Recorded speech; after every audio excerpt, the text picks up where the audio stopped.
Welcome back to Another Glass with Waterford. This is our second episode, and today we're being joined by our viticulturist, David van Skalkwyk. And David, you've had quite a journey in viticulture and with Waterford. Tell us a little bit about your story and growth with the company and the brand.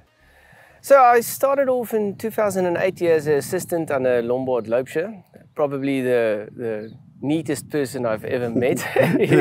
Absolutely pedantic, and but yes, so what a great experience to work with him and to learn about the vineyards, and really I got introduced to Waterford, the terroir, different cultivars, the different ways of treating the different cultivars, and that really wakened up a love for viticulture for me, and just the interest of working with different terroirs and the different cultivars.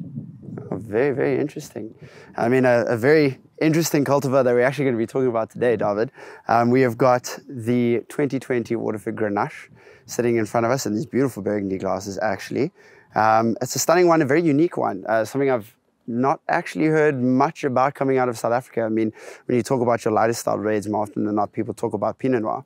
But why do we grow Grenache? Why does it work so well on our farm? So we've got this amazing little spot, basically a hectare on the farm. It's very rocky. It's like a northern facing slope, so it's very hot as well. And so we've planted the Grenache there, thinking Spanish, warm, harsh conditions. And yeah, for the first 10 years almost was quite challenging. With Grenache, you get these big bunches, big berries. And we used it basically for rosé in the first 10 years. But every year tried to make a little bit of red wine to see how does the vineyard develop, how does it age. And every year it seemed like it's getting better and better, and the bunches naturally got a little bit smaller, the berries got more concentrated, and so yeah, we just saw it really works here, and ended up in making a very, very nice wine. I think we released the first one in 2014. Oh, nice. So it's actually quite, relatively young, 6 years that we've been making this wine. Yes. And we've learned a lot in how we're treating the vines. I think that developed as well a lot. We realized that the Grenache does have, with the big bunches, it does have big side bunches. It tends to get, it's quite sensitive for botrytis because of the big dense bunches. So yeah, we need to give it good aeration. We had to get rid of that pink bunches to give it more concentration especially for the red wine. Although the color is quite light, that the pink berries, it's not as much the pink berries, it's more the uneven ripening that you get in the higher acid in those pink berries. So then is that now what you would call bunch thinning, where you'd come through and you'd actually take off a little bit of the side pods of the berries? Is that then for that aeration purpose? Absolutely, yes. So there's a couple of reasons why we would go. We go in with the Grenache very early because it's a cultivar that tends to crop very high. Now, we don't want to fiddle too much with it, but we found that if we cut away that side bunches very early in the season, it gives you just a much more concentrated, what you would call the main bunch. So then you get all the concentration, all the energy goes to the main bunch. So we do that quite early in the season. And obviously when you take away that side bunch, it creates more space around the rest of it. So it does help with the aeration. And then later in the season, so that we will do, it's quite dangerous to do it during flowering, but we actually go through sometimes before flowering, maybe during flowering, to cut it away, and then we would come late in the season again after set, and just make sure that the bunches doesn't tangle within each other, that there is space and good aeration between the bunches. So then we will actually go with a second green harvest, just to make sure that the bunches doesn't tangle into each other, because obviously that creates density as well, and when they grow into each other. And again, it's great. They don't get as much sunlight and air, so the pink berries that you will get in that in the bunch as well. Okay, nice. And when you say it's quite dangerous to go through early, I'm sure your staff are incredibly well trained. You Absolutely. definitely channeling a bit of that Loamshire strictness and cleanliness in the vineyard. Yes, and that's something that I really appreciate for working with at Waterford since 2008 as an assistant, because there I just realized the importance of the different the way to treat the vineyards, but you're only as good as your hands that you've got. So I've got a passion for people as well, and really that training is so important. We can only do that much yourself. You need your people, you need your hands, and you can't do anything mechanically. You can go up till a certain point, but if you want to make quality wine, you need those hands and well-trained people.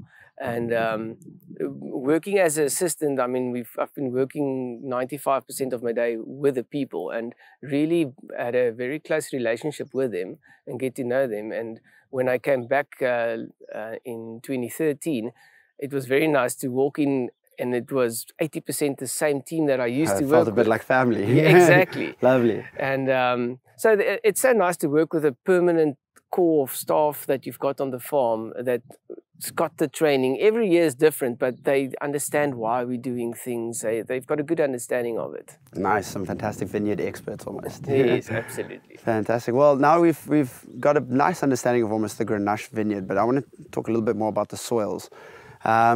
When you say we've got a 1 hectare block, why have we chosen to put it specifically on that spot, on that terroir? So South Africa, we've got very, very diverse soils, and it changes very quickly. So if you can walk throughout the field, and in 50 meters, the soil can change completely. So we've got on Waterford these little pockets, hence why we've got so much cultivars on the farm, because every cultivar is specifically planted on a specific area. So with the Grenache, that area where we've planted it is extremely rocky. We always take, when we take soil samples there, first of all, it's difficult to find some soil to put into a little bag. And when it comes back, it says like 70% stone, 30% soil. So how does anything grow in that? Exactly. Yeah. So it's very, very harsh. If any water runs straight through the rocks, up until, and it's rocky and a little bit of sand almost for a meter, and then you get a layer of clay underneath. So it's very well drained soils, and Grenache doesn't like wet feet. They don't like to be wet. They're very, very drought resistant. You can imagine if you pour a lot of water already on a big berry, how much that stuff will swell. Oh, for sure, even more. So it naturally likes a dry, harsh conditions. Okay, nice. So obviously now being a Spanish variety coming here into South Africa, how are we kind of seeing it grow in the South African culture and our wine drinking kind of spheres? How is it becoming now maybe a Spanish variety, but it's kind of being translated more into the South African culture and style of wine? It's something that I think people need to get used to, but it's definitely working. I think with this last couple of years of drought that we went through, we learned a lot, and I think the industry is realizing that we need to look at cultivars that's more drought resistant. Global warming is a reality, so we need to adapt as well. It doesn't help we hang on to what we've done, we need to adapt as well. And if you want to grow old vines, I mean, we're not planting for now. We're planting for in 50 or 60 years' time. Yeah, for sure, makes sense. We would love to have those vines still there, and then a lot would have changed. So with the Grenache being so drought resistant, it can take the heat. I think it's very, very well adapted to grow here in South Africa. Oh, nice. Well, I'm so glad now that you touched on global warming and sustainability and aspects like that. Is there something you can tell us lightly, mainly around how we're looking after our Grenache vineyards, in particular from a mindset of sustainability with regards to irrigation and things like that, maybe? So the Grenache being on those rocky soils, we do need to water them a little bit. And we make use of drip irrigation, which is obviously very direct. There's not a lot of evaporation, and it works well because you don't need a lot of water at a time. It runs quickly through the soil. So with the drip irrigation, you don't there's very, very little wastage with water in the Grenache. But insects don't like Grenache very much because it's a very hardy, leathery leaf. We do get a beetle here that we call it a snout beetle, which does try its luck sometimes and to go and eat a little bit, especially on the stems of the bunches, and that influences sap flow to your bunch, and again influences ripening. So it's not ideal. You don't like that. So we use a sort of a membrane, a material membrane that it's almost like cotton wool, and that the snout beetles, when they walk up the vine stem, their feet actually get tangled into the cotton wool.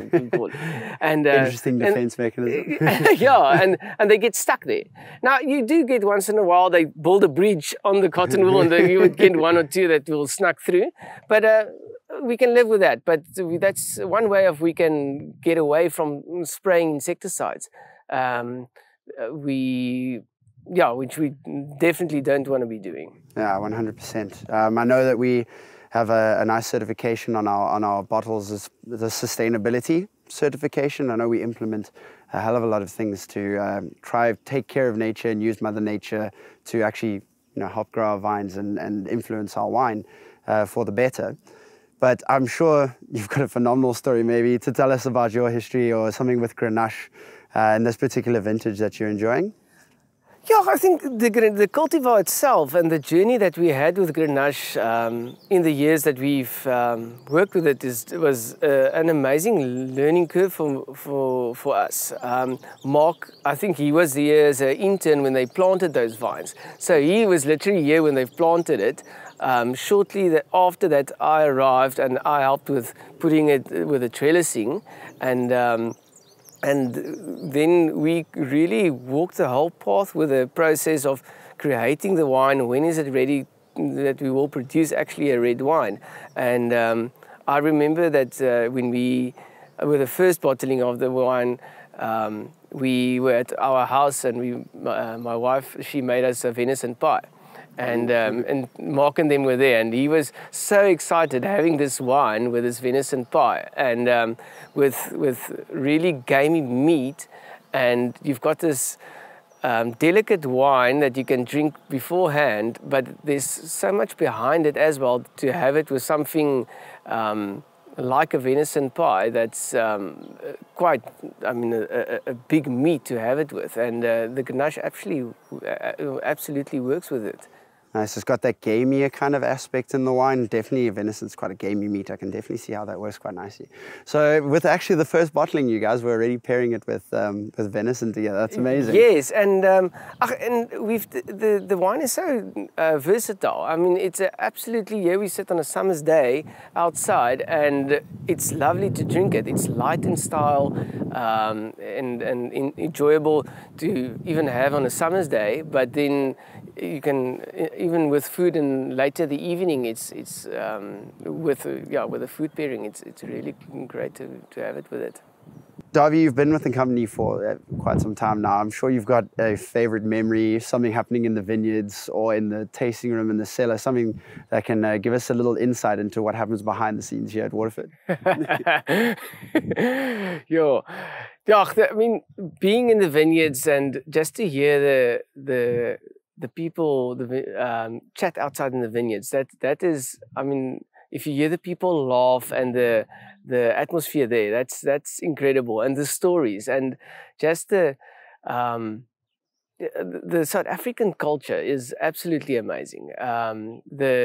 The way that the ability that a South African's got the way to tell a story, that's really, really cool. Some of the stories I can't tell you. I'm sure. But I think the sense of family at Waterford, I mean, that is, every time we get together, I mean, we work hard, but when we play hard as well. So I think every time we get together, and that is memorable, and just being with a Waterford family, I really treasure that every moment. That's really really, really fun. And harvest time is always exciting to feel that energy, people running around, you working hard, it's hot, it's sweaty, but it's fun. And to see that people actually enjoy that, I think that's memorable. Oh, that's a beautiful sentiment. I love that, Darby. Cool.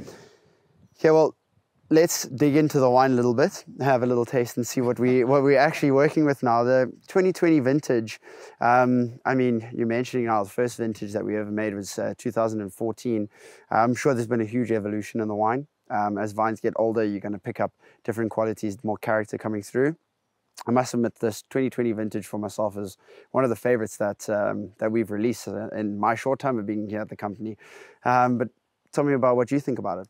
I think it's really amazing, and just the way the wine evolves. And some days I wonder, is it the vineyard that's evolving? Is it us that getting to know it? Wine is, I mean, there's no, you can't buy time, and we all learn every day, every season we learn. So it's just it's really amazing experience to grow with this wine and see where it's going. If you, like you've mentioned, like where we started in 2014 and where we sit now, it's this really, I see it as really a delicate wine and versatile. That's, I think, how I would describe it, because it's so light, but still so much complexity around it. I 100% agree with you. I think that lightness and that fresh acidity that comes through helps with that versatility that you've been mentioning as well. I love there's a subtle grip of tannin, just a very small amount. I think that gives it some really decent body, and it's so fruit forward. It is absolutely beautiful on the nose. Yeah, no, absolutely. No, it's really... it's an amazing cultivar to work with, and I'm very excited about to see what the future holds for it. Not only for us, but I think for the industry. Fantastic. And now, I'm sure you have a favorite spot on the farm. I know there's some little secret spots, some hidden spots around there. Where is your favorite place? If you could go drink your cup of coffee in the morning at this place, where would you go sit on the farm? Well, it will definitely be a walk, because you will definitely have to start there at the dams, at the entrance of the farm, and walk your way up. I'll definitely take a path where I'll walk through some vineyards. I'll definitely make sure I'll go past our cattle that we've got now, that we've introduced on the farm, just to get some animal life as well in my morning. And then I'll go definitely up to our porcupine trail.